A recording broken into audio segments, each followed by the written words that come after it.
নমস্কাৰ সকলোকে স্বাগতম জনাইছোঁ বিশ্বাসী মুঠৰ অতি গুৰুত্বপূৰ্ণ ভিডিঅ'লৈ। আপোনালোকে জানে বৰ্তমান ড্ৰাইভাৰ আৰু ITI ইলেক্ট্ৰিচিয়ান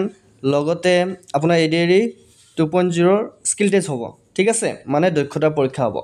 এতিয়া ড্ৰাইভিঙৰ দক্ষতা পৰীক্ষা হ'লে আপোনালোকক গাড়ীখন চলাব লাগিব। তাৰ পৰিপ্ৰেক্ষিতত কিছুমান আপোনালোকৰ থিয়ৰী কুৱেশ্যন আপোনালোক সুধিব পাৰে। বহুতে মোক কৈ আছে ছাৰ আপুনি ড্ৰাইভাৰৰ কাৰণে আপুনি ভিডিঅ'টো লৈ আহিবচোন ড্ৰাইভাৰসকলৰ কাৰণে আমাৰ কাৰণে, ঠিক আছে। চ' যিসকলে ADRE ড্ৰাইভাৰসকল পাছ হৈছে মই তেওঁলোকক সন্মান সহকাৰে কৈছোঁ আপোনালোকৰ কাৰণে ক্লাছটো আজিৰ পৰা লৈ আহিছোঁ। ক্লাছটো সম্পূৰ্ণকৈ চাব, যদি ভাল পায় আপোনালোকে লাইক কৰিব, কমেণ্ট কৰিব, আৰু যদি কিবা সুধিব লগা থাকে সুধিব। আৰু আপোনালোকৰ কাৰণে এটা ভাল খবৰ যে আমি যিসকল ড্ৰাইভাৰ আছে তেওঁলোকৰ কাৰণেও আমি স্কিল টেষ্ট আৰু ভাইভাৰ কাৰণে আমি PDF মুকলি কৰি দিছোঁ, ঠিক আছে। আপুনি যদি ড্ৰাইভাৰ আপুনি যদি নাজানে কিছুমান ৰুলৰ কথা তেনেহ'লে আপোনালোকে আমাৰ PDF কেইটা লৈ ল'ব পাৰে মাত্ৰ 149। আমি ITI ইলেক্ট্ৰিচিয়ান আৰু ৱায়াৰমেনৰ কাৰণে PDF আমি 149, আমাৰ প্ৰাইচ বেছি নহয়, প্ৰাইচ ছেমে থাকিব 149। আপোনালোকে আমাৰ PDF কেইটা ল'ব পাৰে যিসকল ড্ৰাইভাৰ আছে সেইসকলক কৈছোঁ। চ' আপোনালোকে যদি ল'ব বিচাৰে আমাৰ এই নাম্বাৰটোত আপোনালোকে পে'মেণ্ট কৰি আপোনালোকে হোৱাটছআপত স্ক্ৰীনশ্বট দি দিব। গুগল পে' ফোনপে' সকলোৰে আছে, এইটো নম্বৰত গুগল পে' ফোনপে' যি আছে আপোনালোকে কৰি কেনে নাম্বাৰটোত পে'মেণ্ট কৰি হোৱাটছআপত স্ক্ৰীনশ্বট দি দিব। আমাৰ নাম্বাৰটো হৈছে 8638686390, লাষ্টত 390, ঠিক আছে। লাষ্টত আপোনাৰ 390, মই নাম্বাৰটো ভালকৈ লিখি দিছোঁ বাৰু যাতে প্ৰব্লেম নহয়। 8638686390, এইটো নাম্বাৰত আপোনালোকে 149 ৰুপিজ পে'মেণ্ট কৰি হোৱাটছআপত স্ক্ৰীনশ্বট দি দিব। যিসকল ড্ৰাইভাৰ আছে সেইসকলৰ কাৰণে আপোনালোকে PDF পাই যাব। ড্ৰাইভাৰৰ কাৰণে কেনেকুৱা ধৰণৰ কুৱেশ্যন আহিব, কি কৰিব লাগিব, আপোনালোকৰ ড্ৰাইভাৰ টেষ্টত কি দিব, বহুতে ভয় খাই থাকে। আপোনালোকেতো সকলোৱে গাড়ী চলাব জানে, গতিকে ইমান ভয় হ'ব লগা কথা নাই, কিন্তু থিয়ৰী কুৱেশ্যনখিনি আপোনালোকে জানিব লাগিব, অ'কে। বহুতে নাজানে কিন্তু ৰুলৰ কথা, সেইকাৰণে কৈছোঁ নাম্বাৰটো স্ক্ৰীনশ্বট মাৰি ল'ব। এই নাম্বাৰটোত 149 ৰুপিজ পে'মেণ্ট কৰি স্ক্ৰীনশ্বট দি দিলে আপোনালোকে PDF পাই যাব। চ' দেৰি নকৰি ক্লাছটো আৰম্ভ কৰিছোঁ। চ' আশা কৰোঁ আপোনালোকৰ সহযোগিতা পাম, কমেণ্টত জনাব ফাৰ্ষ্ট পাৰ্টটো কেনেকুৱা লাগিল। প্ৰথম কুৱেশ্যনটো এইটো আপোনালোকক সুধিব পাৰে যে বাণিজ্যিক বাহনৰ ড্ৰাইভিং লাইচেঞ্চ পাবলৈ ন্যূনতম বয়স কিমান। আপোনালোকে বাহন বহুকেইখন পাইছে হয় নে নহয়, যিবিলাক কমাৰ্চিয়েল ভেহিকেল, ঠিক আছে। কমাৰ্চিয়েল গাড়ী চলাবলৈ আপোনাৰ বয়স কিমান হ'ব লাগে। What is the minimum age to obtain a driving licence for a commercial vehicle. So' আপোনালোকে যদি বাণিজ্যিক বাহন বা কমাৰ্চিয়েল গাড়ী চলাব বিচাৰে আপোনাৰ বয়স কিমান হ'ব লাগিব। যদি এই কুৱেশ্যনটো আপোনাক সুধি দিয়ে গাড়ীখন লোৱাৰ আগত আপোনাক তেতিয়া কি ক'ব। ভুল হ'লেতো নাম্বাৰ কেইটা যাব। চ' মনত ৰাখিব আপোনাৰ বয়স 21 বছৰ হ'ব লাগিব। 21 বছৰ হ'লেহে কমাৰ্চিয়েল যি বাহন আপুনি চলাব পাৰিব, অ'কে। কিমান বছৰ? 21 বছৰ, মনত ৰাখিব। নেক্সট কুৱেশ্যন আপোনাক কেনেকুৱা ধৰণৰ সুধিব পাৰে, which document is mandatory to carry while driving a vehicle. বাহন চলোৱাৰ সময়ত কেনেধৰণৰ নথি পত্ৰ বাধ্যতামূলকভাৱে লগত ৰাখিব লাগে, ঠিক আছে। PAN card, Aadhaar card, driving licence, voter ID card. ইয়াৰ ভিতৰত কোনটো ডকুমেণ্টছ আমি লগত ৰাখিব লাগে। বাকীবোৰতো থাকিবই লাগিব, বাকীবোৰতো পান কাৰ্ড, আধাৰ কাৰ্ডটো এইবিলাক নৰ্মেল, কিন্তু গাড়ী চলোৱাৰ সময়ত বিশেষকৈ সুধিছে ইয়াৰ ভিতৰত কোনটো ডকুমেণ্ট আমাৰ লগত ৰাখিব লাগিব। সেয়া হৈছে ড্ৰাইভিং লাইচেঞ্চ। লাইচেঞ্চখন আমাৰ গাড়ী চলোৱাৰ সময়ত লগত ৰাখিব লাগিব। আৰু কেইটামান নথি পত্ৰ আছে, PUC, পলিউশ্যন চাৰ্টিফিকেট, লগতে ইঞ্চুৰেঞ্চ। এই তিনিটা বস্তু আপোনালোকে লগত ৰাখিব লাগিব। নেক্সট কুৱেশ্যন, যেতিয়া এখন এম্বুলেঞ্চ আহে আৰু চাইৰেন বজাই থাকে তেতিয়া আপুনি কি কৰিব। What should you do when an ambulance is behind you with a siren. যদি আপোনাৰ পিছপানে এখন এম্বুলেঞ্চ আহি আছে, চাইৰেন বজাই আছে, তেতিয়া আপুনি কি কৰিব। গাড়ীখনৰ গতি বৃদ্ধি কৰিব, ৰাস্তা ব্লক কৰিব, বাওঁফালে গৈ আপোনালোকে ৰখি দিব নে ইগন'ৰ কৰিব। কি কৰিব এম্বুলেঞ্চ এখন আহি থাকিলে পিছফালে। বহুতে কিন্তু এই ৰুলটো নাজানে হা। যদি এম্বুলেঞ্চ এখন আহি থাকে তেতিয়াহ'লে আপোনালোকে কি কৰিব লাগিব, আপোনালোকে ধুনীয়াকৈ গাড়ীখন শ্ল'লি গৈ কেনে বাওঁ ছাইডে এঠাইত গাড়ীখন ৰখাই দিব, বা বাওঁ ছাইডে আপোনালোকে যদি ৰাস্তা থাকে বাওঁ ছাইডে আপুনি গৈ কেনে বাওঁ ছাইডেৰে যাই থাকিব, তেখেতক সোঁ ছাইডে ৰাস্তা দি দিব এম্বুলেঞ্চত, ঠিক আছে। আৰু যদি ৰাস্তা নাই, ৰাস্তাটো সৰু, তেনেহ'লে আপোনালোকে এঠাইত ৰৈ দিব যাতে এম্বুলেঞ্চখন পাৰ হৈ যাব পাৰে, ঠিক আছে। নেক্সট কুৱেশ্যন কেনেকুৱা ধৰণৰ আহিব পাৰে, তলৰ কোনটো চিহ্ন আগত বিদ্যালয় আছে বুলি সূচিত কৰা। Which sign indicated a school ahead. শিশু থকা ত্ৰিভুজ, triangle with children image, circle with cross থকা বৃত্ত, ৰেড স্কুৱেৰ, ৰঙা বৰ্গ, এৰ' অনলি। গতিকে ইয়াৰ ভিতৰত কোনটো চিন আগত শিশু বিদ্যালয় বা বিদ্যালয় আছে বুলি সূচিত কৰিছে। প্ৰথমটো, য'ত শিশু থকা ত্ৰিভুজ এটা থাকিব, আপোনালোকে গাড়ীৰ চাইনবোৰ্ডবিলাক জানেই, ইয়াতে যদি ক্ৰছিং এটা ত্ৰিভুজ থাকে, এনেকুৱা ধৰণৰ চাইনবোৰ্ড থাকে য'ত শিশু পাৰ হৈ থকা দেখা পায়, সেইটো হৈছে আগত বিদ্যালয় আছে বুলি তাতে অনুমান কৰিব পাৰি, ঠিক আছে। নেক্সট কুৱেশ্যন আপোনালোক কেনেকুৱা ধৰণৰ আহিব পাৰে, What is the maximum speed limit in a city for LMV? গতিকে LMV লাইট মটৰ ভাইকেল বাহনৰ বাবে নগৰত সৰ্বাধিক গতি সীমা কিমান হ'ব লাগে চিটি এৰিয়াত বহুতে স্পীড লিমিট নাজানে কিন্তু সেইকাৰণে বহু ক্ষেত্ৰতে এক্সিডেণ্টৰ পৰিমাণ বৃদ্ধি হৈ গৈছে আপোনালোকে যদি স্পীড লিমিট নাজানে বা স্পীডৰ ওপৰত আপোনালোকে নাজানে আপোনালোকে জ্ঞানখিনি আহৰণ কৰক কাৰণ যি সময়ত আপোনালোকৰ গাড়ীৰ পৰিমাণ বৃদ্ধি হৈছে সেই সময়তে এক্সিডেণ্টৰ পৰিমাণ বৃদ্ধি হৈছে ঠিক আছে সো এইটো আপোনালোকে মন কৰিব সো ইয়াৰ কাৰেক্ট আনসাৰ হৈছে মিনিমাম আপোনালোকৰ 40 স্পীড হ'ব লাগিব ঠিক আছে 40 স্পীড হ'লে আপোনালোকে সিটি এৰিয়াত গাড়ী চলাব পাৰিব সো এইটো মাইন্ড কৰিব 40 স্পীড মিনিমাম কিমান কলো সিটি এৰিয়াত 40 স্পীড LMV ভাইকলৰ নেক্সট কোৱেশ্চন এইটা কোৱেশ্চন মন কৰিব দেই খুদিব কিন্তু আপোনাৰ গাড়ীখন যেতিয়া চলাব দিব তেতিয়া আপোনাক খুদিব ক্লাছ কোনটো ব্ৰেক কোনটো ঠিক আছে সো ক্লাছৰ কাম কি যদি নাজানে তেনেহলে গাড়ীখন কেনেকৈ চলাব The class is used to connect কি কাম ক্লাছৰ কি কাম The class is used to connect and disconnect the engine from the gearbox মানে ইঞ্জিন আৰু গিয়াৰবক্সৰ সংযোগ আৰু বিযুক্ত কৰিবলৈ ক্লাছ ব্যৱহাৰ কৰা হয় That's correct okay next question What should you do before starting a vehicle গাড়ী চলোৱাৰ আগতে আপুনি কি কৰিব লাগে গাড়ীখন চলোৱাৰ আগতে আপুনি কেইটামান বস্তু মন কৰিব লাগিব কি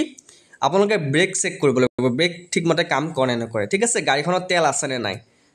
ঠিক আছে আৰু টায়াৰত হাৱা আছে নে প্ৰেছাৰ আছে নে নাই লাইট গিটা চাই ল'ব আগৰ লাইট গিটা চাই ল'ব পিছৰ লাইট গিটা চাই ল'ব আৰু মিৰৰ গ্লাছ কেইখন আপোনালোকে ভালকৈ চাই ল'ব ঠিক জায়গাত গ্লাছ কেইখন আছে নাই গাড়ী চলোৱাৰ আগতে আপোনালোকে এই কিটা কাম কৰাটো বাধ্যতামূলক বহুতে নকৰে কিন্তু মনত ৰাখিব next question What is blind spot বুলিলে কি বুজা It is an area around the vehicle not visible through mirror. গাড়ীৰ চাৰিওফালে থকা এনে অঞ্চল যি গাড়ীখনত থকা আইনা বা মিৰৰে দেখা নাপায় তাকে ব্লাইণ্ড স্পট বুলি কয় আৰু ব্লাইণ্ড স্পটত প্ৰায় এক্সিডেণ্টৰ পৰিমাণ বৃদ্ধি হয় গতিকে যদি আপোনালোকে গাড়ী পিছফালে দেখা নাপায় বা আগত দেখা নাপায় ব্লাইণ্ড স্পট তেতিয়া গাড়ীখন স্লো কৰি দিব ঠিক আছে গাড়ীখন কি কৰিব স্লো কৰি দিব next question When should you use the horn only when necessary like overtaking or alerting someone horn কেতিয়া ব্যৱহাৰ কৰিব লাগে কিছুমান অযথা মূৰ্খ মানুহ আছে যিয়ে হৰ্ণ এনি টাইম বজাই থাকে কৰবাত স্কুল থাকিলেও থাকক অফিস থাকিলেও থাকক বা কোনোবা বেমাৰী থাকিলেও থাকক হৰ্ণ বজাই থাকিব কিন্তু হৰ্ণ এনি টাইম বজাব নালাগে গাড়ীৰ হৰ্ণ কেতিয়া বজাব লাগে কেৱল প্ৰয়োজনতহে বজাব লাগে যেনে অভাৰটেক কৰিবলৈ সময়ত আপোনালোকে হৰ্ণ বজাব লাগে ঠিক আছে আৰু আগত আপোনালোকে ধৰল কোনোবা মানুহ অহা যোৱা কৰিছে ৰাস্তাটো পাৰ হৈ আছে তেতিয়া আপুনি দূৰৰ পৰা গাড়ীখন হৰ্ণ বজাব লাগিব যাতে তেওঁলোকে সতৰ্ক হ'ব লাগে ঠিক আছে সো এনেকুৱা সময় জৰুৰী সময়ত আপোনালোকে হৰ্ণ বজাব এনে অযথা হৰ্ণ নবজাব নেক্সট আপোনালোকে ট্ৰাফিক নিয়মৰ ওপৰত কেইটামান কোৱেশ্চন সুধিব পাৰে What does red traffic light mean ৰঙা ট্ৰাফিক লাইটে কি বুজায় আপোনালোকে ৰঙা ট্ৰাফিক লাইট থাকিলে গম পাব লাগিব যে আপুনি গাড়ীখন ৰৈ দিব লাগিব মানে ষ্টপ ৰঙা ট্ৰাফিক লাইটে কি বুজায় ষ্টপ বুজায় নেক্সট কোৱেশ্চন ত্ৰিভুজ আকৃতিৰ চিহ্নৰ অৰ্থ কি ত্ৰিভুজ আকৃতিৰ যদি আপোনালোকে এনেকুৱা ট্ৰায়াঙ্গল চিহ্ন দেখা পায় তেনেহলে ত্ৰিভুজ আকৃতিৰ চিহ্ন মানে হৈছে সতৰ্কবাণী চিহ্ন ৱাৰ্নিং সাইন মানে আগত হয়তো স্কুল আছে হয়তো আগত কিবা আছে আপোনালোকে যদি ত্ৰিভুজ আকৃতিৰ সাইনবোৰ্ড দেখা পায় তেনেহলে গম পাব যে আপোনালোকে সতৰ্ক হ'ব লগিয়া হল ঠিক আছে next question What is the use of seat belt seat beltor ব্যৱহাৰ কি আৰু কিয় কৰিব লাগে বৰ্তমান বহুতে seat belt নিপিন্ধে seat beltor এটা ব্যৱহাৰ হৈছে দুৰ্ঘটনাৰ সময়ত চালক আৰু যাত্ৰীক সুৰক্ষা কৰে যদি আপোনাৰ এক্সিডেন্ট হৈ যায় বাই মিস্টেক তেতিয়া আপোনালোকে সিট বেল্টে আপোনালোকক সুৰক্ষা প্ৰদান কৰে ঠিক আছে গাড়ীত যেনেকৈ বাইক চলালে বা স্কুটি চলালে হেলমেট পৰিধান কৰিব লাগে ঠিক তেনেকৈ চাৰিচকীয়া চলালে আপোনালোকে সিট বেল্ট পৰিধান কৰিব লাগে next question What does no entry sign indicate vehicle are not allowed to enter no entry sign কি বুজায় no entry sign বুজায় যে গাড়ীত ইয়াত প্ৰৱেশ নিষেধ আছে প্ৰৱেশ কৰিব নোৱাৰে ঠিক আছে আপোনালোকে কিছুমানে নো এন্ট্ৰি সাইনতো গাড়ী পাৰ্কিং কৰা দেখা পায় বা গাড়ীখন খুমাই দিয়া দেখা পায় গতিকে নো এন্ট্ৰিত আপোনালোকে কেতিয়াও গাড়ী আপোনালোকে খুমাই নিদিব হয়তো তাতে এক্সিডেন্ট হ'ব পাৰে হয়তো কিবা এটা প্ৰবলেম আছে সেইখিনি ঠাই ঠিক আছে নেক্সট কোৱেশ্চন আপোনালোকৰ থাকিব পাৰে ব্ৰেক অইলৰ কাম কি বহুতে ব্ৰেক অইল ব্যৱহাৰ কৰে কিন্তু এইকিটা মেকানিক্যাল জ্ঞানৰ ওপৰত মই কৈছো সো ব্ৰেক অইলৰ কাম আছে ই ব্ৰেক পেডাল চাপ সংৰক্ষণ কৰিবলৈ সহায় কৰে it help transfer pressure to the brake pads ঠিক আছে ব্ৰেক পেডছত যি প্ৰেছাৰ হেয়া প্ৰদান কৰিবলৈ সংৰক্ষণ কৰিবলৈ প্ৰদান কৰে ঠিক আছে next question how often should engine oil be changed usually after every 5,000 to 7,000 kilometre as per vehicle manual engine oil কিমান সময়ত এবাৰ সলাব লাগে গাড়ীখনৰ সাধাৰণতে প্ৰত্যেক গাড়ীৰ 5,000 পৰা 7,000 কিলোমিটাৰ চলালে তেতিয়া আপুনি গাড়ীৰ ইঞ্জিন অইল চেঞ্জ কৰিব লাগে ঠিক আছে vehicle safety and maintenance কেইটামান কোৱেশ্চন মই লৈ আহিছো গাড়ীৰ নিৰাপত্তা আৰু সংৰক্ষণৰ ওপৰত কেইটামান কোৱেশ্চন কম ঠিক আছে এখন গাড়ীৰ বাবে আদৰ্শ টায়াৰ চাপ কিমান হ'ব লাগে গাড়ী এখনৰ টায়াৰৰ চাপ কিমান হ'ব লাগে গাড়ী অনুসৰি সাধাৰণতে 30 ৰ পৰা 35 psi আপোনালোকৰ গাড়ীখনৰ হাৱা থাকিব লাগে নেক্সট কোৱেশ্চন গাড়ী চলাই থাকোতে ব্ৰেক নকৰিলে আপুনি কি কৰিব What will you do if the brake fails while driving? যদি আপুনি গাড়ী এখন লৈ যায় আছে আপোনাক এনেকুৱা ধৰণৰ কোৱেশ্চন কৰিব পাৰে তেতিয়া গাড়ীখন হঠাৎ যদি ব্ৰেক ফেল হৈ যায় আপুনি কি কৰিব তেতিয়া আপোনালোকে গাড়ীখনৰ হেণ্ড ব্ৰেক ধীৰে ধীৰে টানিব লো গিয়াৰত গাড়ীখন ল'ব আৰু গাড়ীখন এঠাইত বাও সাইডে ধুনীয়াকৈ ৰখাই দিব ধুনীয়াকৈ উত্তৰ দিব দেই আপোনালোকে এনেকুৱা ধৰণৰ কোৱেশ্চন খুদিলে বহুতে আকৌ নাজানে ক'বলৈ সেইবাবে আমি পিডিএফবোৰ আগবঢ়াইছো যদি আপোনালোকে ড্ৰাইভাৰ হয় আপোনালোক যদি এনেকুৱা ধৰণৰ আমাৰ ক্লাছটো কৰি ভাল লাগিছে যদি আমাৰ পিডিএফ কেইটা ল'ব বিচাৰিছে মাত্ৰ 149 रुपीस বহু পইচা এনাই খাটাইছে 149 रुपीस আপোনালোকে যদি এই কোৰ্স কিটা লৈ লয় তেতিয়া আপোনাৰ বহুত লাভ হ'ব যিসকল ড্ৰাইভাৰ আছে সেইসকলক কথা কৈছো ড্ৰাইভাৰ স্কিলতে যাব ঠিক আছে গাড়ীখনো চলাব দিব আপোনালোকে এনেকুৱা ধৰণৰ কোৱেশ্চন খুদিব দিব পাৰে থিওৰি কোৱেশ্চন ঠিক আছে যদি লাগে আপোনাক পিডিএফ আমাৰ এই নাম্বাৰটোত পেমেন্ট কৰি আপোনালোকে WhatsAppত স্ক্ৰিনশ্বট দি দিব আমাৰ এইটো নাম্বাৰ হৈছে 8638686390 নাম্বাৰটো ভুল নকৰিব নাম্বাৰটো ভুল কৰিলে আপোনালোকে পেমেন্ট কৰিলে পিডিএফ নাপাব নাম্বাৰটো মই কৈ দিছো আপোনালোকে ভালকৈ চাই ল'ব 8638686390 খবৰ কৈছো 8638686390 এই নাম্বাৰটোত আপোনালোকে 149 रुपीस পেমেন্ট কৰি Google pay phone pay G আছে আপোনালোকে নাম্বাৰটোত পেমেন্ট কৰি এই নাম্বাৰটো WhatsApp আছে আপোনালোকে স্ক্ৰিনশ্বট পঠাই দিব ড্ৰাইভাৰ কাৰণে আপোনালোকে পিডিএফ পাই যাব যি খুবেই ইম্পৰ্টেন্ট ওকে সো দেই নকৰি নেক্সট কোৱেশ্চনটো আগবাঢ়িছো What is hydroplaning? Hydroplaning বুলিলে কি বুজা বহুত ইম্পৰ্টেন্ট Hydroplaning হৈছে স্কাইডিং on water when tire loss connect with the road যেতিয়া ৰাস্তাটো পিছল হৈ থাকে টায়াৰ কিছুমানে স্লিপ হৈ থাকে ঠিক আছে টায়াৰ ৰাস্তাৰ সৈতে সংযোগ হেৰুৱাই পানীৰ ওপৰত খলাই যাওতে তাকে হাইড্ৰোপ্লেনিং বোলে ঠিক আছে স্কিডিং অন water মানে পানীত পিছল খাই থাকে তাকে হাইড্ৰোপ্লেনিং বোলে নেক্সট কোৱেশ্চন হেডলাইট কেতিয়া ব্যৱহাৰ কৰিব লাগে ৰাতি বৰষুণত আৰু কুঁৱলীত বা দৃষ্টিশক্তি কম হলে হেডলাইট ব্যৱহাৰ কৰিব লাগে ৰাতিৰ সময়ত হেডলাইট ব্যৱহাৰ কৰিব লাগে দিনত নালাগে কিন্তু কিছুমান গাড়ীত বৰ্তমান দিনতো হেডলাইট দিছে next question Why is mirror adjustment important? আইনা সঠিকভাৱে মিলোৱা কিয় প্ৰয়োজন কাৰণ ভালদৰে চাবলৈ আৰু ব্লাইন্ড স্পট যাতে এৰিবলৈ ঠিক আছে কোনোবা যদি গাড়ী এৰি থাকে আমি যদি দেখা নাপাওঁ তেনেহলে গাড়ীখনে যদি ওভাৰটেক কৰে তেনেহলে এক্সিডেন্ট হোৱাৰ সম্ভাৱনা থাকিব না নাথাকে সেই কাৰণে আমি গ্লাছৰ মিৰৰ কেইখন ভালকৈ লগাই ল'ব লাগে next question What should you do if an ambulance is behind you? আপোনাৰ পাছফালে যদি এম্বুলেন্স আহে তেতিয়া আপুনি কি কৰিব গাড়ীখন ধুনীয়াকৈ বাওঁচাইডে ৰখাই কিনে এম্বুলেন্সখনক যাবলৈ দিব ঠিক আছে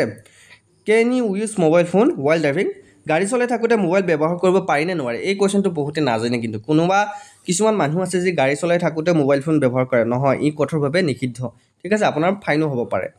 নেক্সট কোৱেশ্চন দুৰ্ঘটনা ঘটিলে প্ৰথমে কি কৰিব লাগে যদি আপোনাৰ এক্সিডেন্ট হৈ যায় তেতিয়া আপুনি প্ৰথমতে কি কৰিব গাড়ীখন ৰখাব আপোনাৰ যদি গাড়ীখনে কাৰোবাক খুন্দাইছে তেনেহলে বহুতো মই মানুহ দেখাইছো যে ড্ৰাইভাৰজন পলাই যায় কিহৰ কাৰণে পাব্লিকৰ ঠুলাই খোৱাৰ পৰা বাচি যায় ঠিক আছে গাড়ীখন ৰখাই আপোনালোকে আহতজনক পৰীক্ষা কৰিব যদি বেছি ইম্পৰ্টেন্ট ইমাৰ্জেন্সি তেখেতে আপুনি হস্পিটালত প্ৰেৰণ কৰিব ঠিক আছে next question why should you not overload a vehicle গাড়ীত অধিক বোজা কিয় নিদিব লাগে অধিক বোজা কিয় কৰিব নালাগে কাৰণ গাড়ী ক্ষতি কৰিব পাৰে আৰু সুৰক্ষাজনক নহয় কেতিয়াবা ব্ৰেক ফেল হৈ যাব পাৰে গাড়ীখনে নিজৰ ভাৰসাম্য হেৰাই পেলাব পাৰে ঠিক আছে নেক্সট কোৱেশ্চন এখন গাড়ী চালকে কি কি নথিপত্ৰ লগত লৈ ফুৰিব লাগে মই প্ৰথমতে কৈছো ড্ৰাইভিং লাইসেন্স আৰসি খন ইনস্যুৰেন্স খন আৰু যিখন পিউসি সেইখন লগত লৈ ফুৰিব লাগিব ঠিক আছে চাৰিটা বস্তু সো এইগিটা আছিল আজি ড্ৰাইভাৰ প্ৰথম ক্লাছ আপোনাৰ যেটো স্কিল টেষ্টৰ আমি ক্লাছ লাগিলে আৰু আনিম আপোনালোকে কমেন্টত জনাব পাৰ্ট 2 লাগে না নালাগে ড্ৰাইভাৰ সকলৰ কাৰণে যিসকল কিমানজন ড্ৰাইভাৰ আছে মই চাম কমেন্টত জনাব আপোনালোকৰ